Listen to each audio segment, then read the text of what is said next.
And joining us now on Sikkim 365 Radio is Baylor Lady Bears head coach Nicki Collen. And Nicki, when did you first hear about the Baylor job, and what was your thoughts that it might be open when Kim Mulkey left for LSU?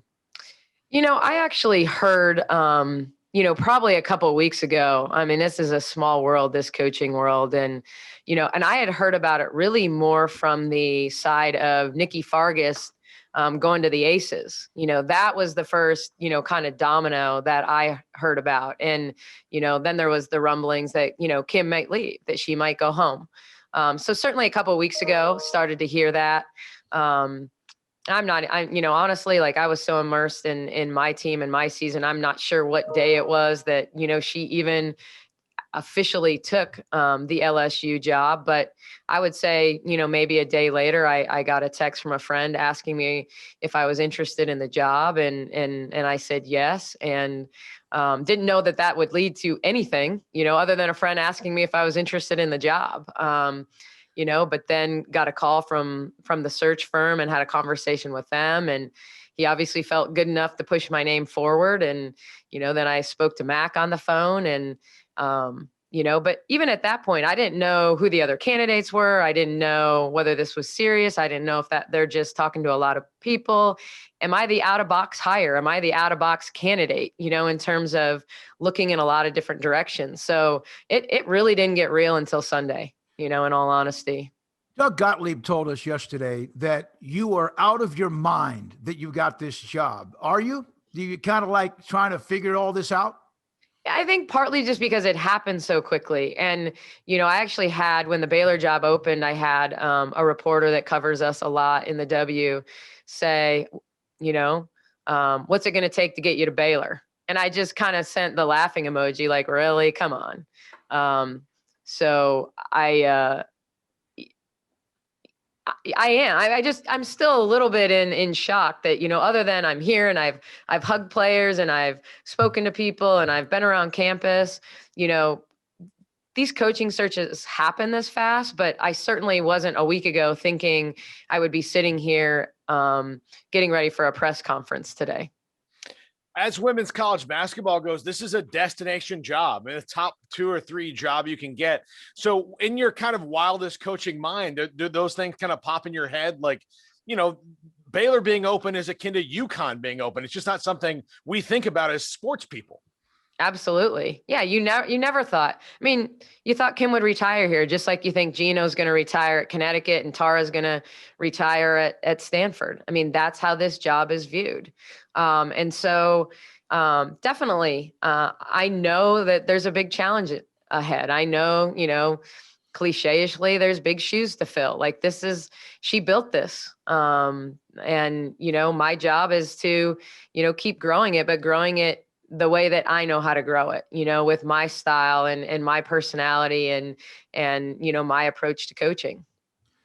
Nicki, there's 2 things in particular that to me stand out. One is you're unafraid to take this job, and some that might have been too big for them. And number 2, you also had to deal with what was going on with the Atlanta Dream franchise. I had someone, Melvin Hunt, tell me this, and you know him well, that the best part of last year for you was making sure that team did not implode and they kept playing. What does that say about you? That relationships matter to me more than anything. Really, that last summer between our opt-outs, our ownership situation, the Black Lives Matter movement, the political unrest, the Vote Warnock shirts. It was about managing those relationships. It was about walking beside my players and sometimes, walking behind them in support of them, allowing them to lead. Obviously, those, professional players are adults. They are going to speak, their mind. And so it was an unusual, walking the tightrope between supporting your players, knowing that you had an owner who had hired you, believed in you, and was paying for you to be there. It was a tightrope to walk, to have gratitude and respect, and also, understand how our players felt. So it was a tough year. It was something that if you'd have told me at any point in my adult life that would be a part of my coaching, I would have told you it was crazy to be in the middle of a pandemic and to be talking about misogyny and be talking about, racial injustice, all those things all tied into coaching. I mean, I'm used to putting an orange ball, through an orange, hoop. And so does that help you prepare for now? I know it's different. That's a completely different part of it. But did that also help you understand what you're about to face, the expectations at Baylor? I think everything, like my life hasn't been this like perfect climb to get here. There's been ebbs and flows and a lot of things. So I feel like I've got a lot of experience in general, and I'm also old enough. I always say I'm 45 going on 14 because I think I have the energy of a teenager and I have the passion of a teenager. If I could still be playing, I'd be playing rather than coaching because I love this game so much. But ultimately, I think it's the experience that allows me to just say, this is who I am. This is authentically me. This is how I'm going to lead. This is how I'm going to serve. And that's how I confidently go forward and do what I do.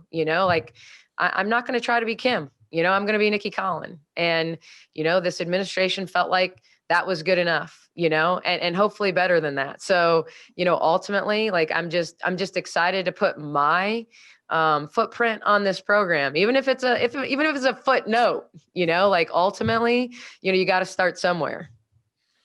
How much outside of the, off the court things you had to deal with in the WNBA last year, but how much will the WNBA help you in recruiting and help you coach players now that you have both the college experience, which we had extensive experience before you got to WNBA, and now being a professional coach before you got here?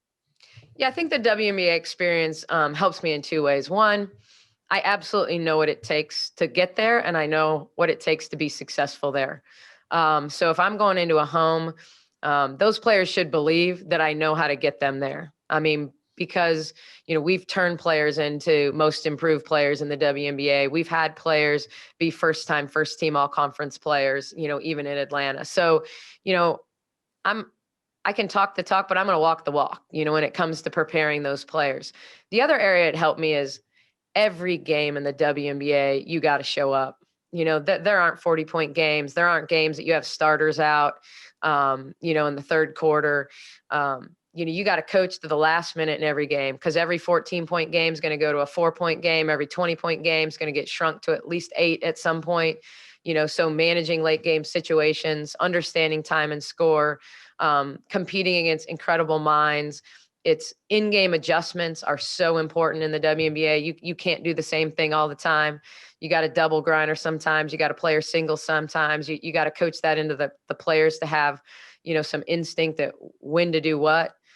So, I think those are the two parts. The recruiting, I know the league, I know how to get you there. And two, I've coached in a lot of late game, tight game, contested game situations. You have to try to now put your staff together and at the same time trying to manage those who are transferring in. One player who signed, Miriam Dowda out of Arkansas, and yet it's a dead period. And how do you know what you might have until you get through, I guess, Sunday? So the beauty of at least it being a dead period is you have the ability to recruit your own players. Right. So if they've signed, you can recruit those players. I just can't go recruit any 2022s right now. So, my primary job right now is to re-recruit the players at Baylor, the ones on the roster, the ones coming to the roster, all of those things. That is my number one priority right now, getting them to understand who I am and how they fit and why they should stay at Baylor. So that's the first priority. And then certainly starting to have those conversations about what my staff is going to look like. And all I can tell you is it's a work in progress. When you hire a great staff, it's dominoes. You get one person, you get that person, who brings something to the table, a strength where you're weak, one of those type situations. And then once you get that person, that dictates the next direction a lot of times. I unless you're a coach that's taken your entire staff and you already know how that works, it's about one person at a time, the right person in the right position, that balances my personality, that balances my strengths and weaknesses. And that's going to pour into these players the same way I'm going to pour into them, because that will always be, if I learned anything from the WNBA, you know, they were always going to talk in the WNBA about being a player first league, you know. Well, we need to transfer that to some degree to this level. Our players need to know that they're important and that they're important all the time. You know, Jordan Lewis is coming in from Alabama. She's already signed, and she says she's going to stay and play at Baylor. How important was that you were able to already keep that commitment? Yeah, I talked to Jordan, Monday night, you know, after we had our first team Zoom.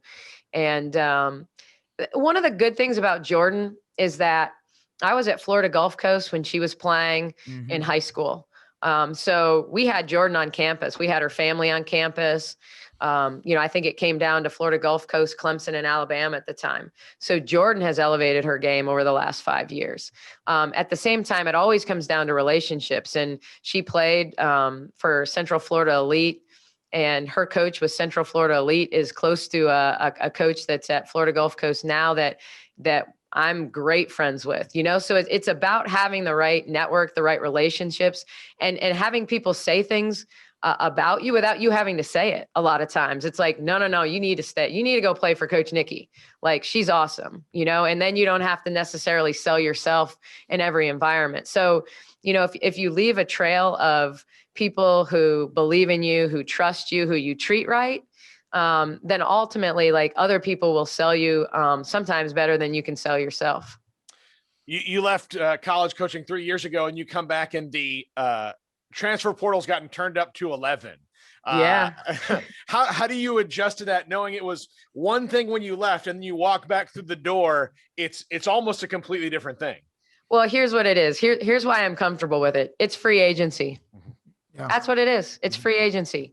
You know, I hope that coaches do not start coaching or do not start recruiting players at schools before they go in the transfer portal, especially with the one-time transfer rule ultimately. But when they're there, it's free agency. It's like having a bunch of unrestricted free agents in there, you know? So that I get, you know, that I get. I always said, like, if you, having been in the college game and been in recruiting, while the free agency period is much more compressed, it is like recruiting, like, on speed, you know, like, it is amped up. It is, I don't get out of my pajamas for 6 weeks because, you know, you're on the phone with players, agents, back to the player, back to the agent, the next player, the next, you know, and so, you know, it's not that dissimilar. And you yourself experienced that, right? From Purdue to Marquette. So does that make it a little bit easier for you to understand that?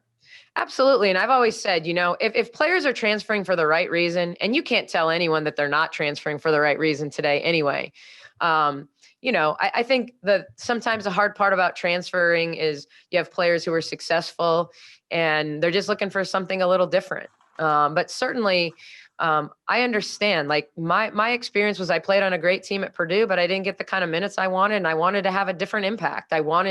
And so I know what it's like to be the 12th player on a roster, and I know what it's like to be the player that never comes out of the game. You know, and so I think that the transfer experience for me as a player has made me a better coach in a lot of ways, simply because I understand what it feels like to be the player that wants to badly play and doesn't get minutes.